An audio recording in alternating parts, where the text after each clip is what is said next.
샬롬, 이동춘 목사입니다. 오늘도 여러분의 삶이 주님의 평안으로 가득하시길 기원하며 하나님의 말씀을 나누겠습니다. 오늘 주시는 말씀은 마태복음 1장 18절에서부터 25절의 말씀입니다. 이 말씀 중에 25절 말씀을 읽겠습니다. 요셉이 잠에서 깨어 일어나 주의 사자의 분부대로 행하여 그의 아내를 데려왔으나 아들을 낳기까지 동침하지 아니하더니 나음에 이름을 예수라 하니라. 아멘. 마태복음 1장 18절에서부터 25절 말씀을 본문으로 카오스도 코스모스입니다 라는 제목으로 말씀을 나누도록 하겠습니다. 이해할 수 없는 일을 두고 하는 말 중 하나가 굳이 이렇게까지입니다.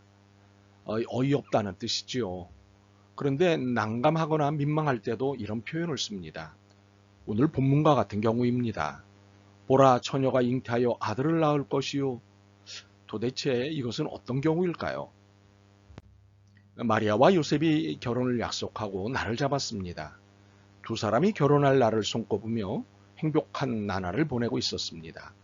그런데 청천벽력과 같은 일을 만난 것입니다. 마리아가 임신을 한 것입니다. 물론 성인인이 임신할 수 있습니다. 그러나 이 임신이 청천벽력이었던 것은 두 사람 사이에 아무 일도 없었기 때문입니다. 손만 잡았는데 마리아가 임신을 한 것입니다. 그렇다고 마리아가 요셉 말고 다른 남자가 있었던 것도 아닙니다. 그러니 도저히 이해할 수 없는 말도 안 되는 임신이었던 것입니다. 누구도 이해할 수 없는 것이기에 요셉도 당연히 이해할 수가 없었습니다. 그래서 파혼하기로 마음을 먹었습니다. 마음이 몹시 상했지만 점잖은 사람인지라 마리아에게 욕되지 않게 문제를 조용히 매듭짓기로 했습니다. 요셉으로서는 최선의 배려였을 것입니다. 그나저나 마리아로서는 더욱 기가 막혔을 것입니다. 아무것도 하지 않은 자신에게 임신이라는 맑은 하늘의 날벼락과 같은 일이 벌어졌으니 이 얼마나 기가 막히겠습니까? 도대체 이 일은 어떻게 생긴 일일까요? 도대체 이 일은 무슨 일일까요? 세상에 하나님이 일을 벌이신 것입니다. 마리아가 요셉과 약혼하고 동거하기 전에 성령으로 잉태된 것이 나타났더니 좀 낯선 표현입니다만 하나님이 사고를 치신 것입니다. 물론 하나님은 인류의 구원을 위해 내리신 결단이셨다지만 마리아에게는 너무도 가혹한 일이 아니었을까요? 누구도 이해할 수 없는 이해해주지도 않을 처녀의 임신이니 구말리 같은 마리아의 인생을 다 망친 것 아니겠습니까? 점잖은 요셉조차도 파혼을 결심하지 않았습니까? 참으로 하나님은 마리아에게 물론 요셉을 포함해서 가혹한 일을 하신 것입니다. 그런데 하나님은 주의 사자를 통해 요셉에게 이런 변명을 하셨습니다. 20절과 21절입니다. 이 일을 생각할 때에 주의 사자가 현몽하여 이르되 다윗의 자손 요셉아 내 안에 데려오기를 무서워하지 말라. 그에게 잉태된 자는 성령으로 된 것이라 아들을 낳으리니 이름을 예수라 하라. 이는 그가 자기 백성을 그의 죄에서 구원할 자이심이라 하니라. 하나님의 변명은 두 가지였습니다. 하나는 마리아에게 잉태된 자는 성령으로 된 것이라는 것이었고요. 두 번째는 예수가 자기 백성을 그들의 죄에서 구원할 자이심이니라 였습니다. 그런데 하나님은 이런 변명을 하시는 중에도 두 가지를 명령하셨습니다. 하나는 내 안에 데려오기를 무서워 말라 였습니다. 두 번째는 아들을 낳으리니 이름을 예수라 하라는 명령이셨습니다. 이 두 가지 변명과 이 두 개의 명령이 어떻게 들리십니까? 곱게 들리십니까? 아니면 어떤 생각이 드십니까? 저는 이런 생각이 듭니다. 굳이 이렇게까지. 사실 지금 읽고 있는 번역본은 하나님이 참 난폭하시다라는 생각을 하게끔 만듭니다.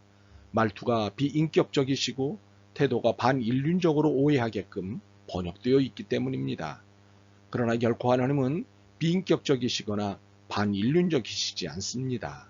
하나님은 진정 인격적으로 대하십니다. 어떤 경우에도 함부로 대하지 않으십니다. 그러므로 이 번역본은 이렇게 읽혀야 합니다. 내가 사랑하는 믿음의 자손 요셉아, 너에게 너무도 충격적인 일을 겪게 해서 미안하구나. 그러나 이 방법이 아니면 달리 방법이 없구나. 내가 세상에 사람으로 태어나야 너희 모두의 죄가 사해지고 구원을 받게 될 터이니 이 방법뿐이로구나. 무엇보다 너의 아내가 될 마리아에게 태어나기로 결정한 것에 대해 정말 미안하구나. 그러나 어쩌겠니? 누군가의 몸을 통해 세상에 나와야 하는데 내가 마리아를 택했단다. 그러니 이 현실을 받아줬으면 좋겠구나. 물론 하나님의 결정은 일방적일 수 있습니다. 최고 결정권자이시니 말입니다. 그러나 하나님의 결정의 태도는 비인격적이거나 반인륜적이시지 않습니다. 이것은 요셉에게 내 아내 마리아 데려오기를 무서워하지 말라고 하신 말씀에서 읽힙니다. 누군가의 몸을 빌려 이 세상에 오셔야 했기에 고심 끝에 마리아의 몸을 빌리기로 하셨습니다. 미안한 마음 가득 가지시고 마리아를 택하신 것입니다. 이런 마음으로 요셉에게 마리아를 부탁하신 것입니다. 명령하신 것이 아닙니다. 하나님은 인격적이십니다. 하나님의 부탁을 받은 요셉은 하나님의 진심을 느꼈고 하나님의 선하심을 알았습니다. 그렇기에 24절과 25절의 행동을 할 수 있었습니다. 요셉이 잠에서 깨어 일어나 주의 사자의 분부대로 행하여 그의 아내를 데려왔으나 아들을 낳기까지 동침하지 아니하더니 나음에 이름을 예수라 하니라. 요셉은 하나님의 부탁에 응했습니다. 하지만 단지 하나님의 부탁이기 때문에 응한 것만은 아니었습니다. 하나님의 진심을 느꼈고 선하심을 알았기 때문입니다. 인류를 구원하시고자 하는 진심을 느꼈고 마리아와 자신을 통해 선을 이루시려는 하나님의 선하심을 알았기 때문입니다. 그래서 요셉은 자신이 할 수 있는 모든 일을 했습니다. 즉시 결혼했습니다. 잠자리도 함께 하지 않았습니다. 하나님의 말씀대로 이름을 예수라고 하였습니다. 요셉은 자신이 할 수 있는 모든 일을 성실하게 행했습니다. 처음에는 이해할 수 없었기에 의심도 했습니다. 그러나 하나님의 진심을 알고 나서는 태도가 전혀 달라졌습니다. 물론 굳이 이렇게까지 하셔야 하나는 생각이 들고 왜 하필 나일까? 라는 생각도 들었을 것입니다.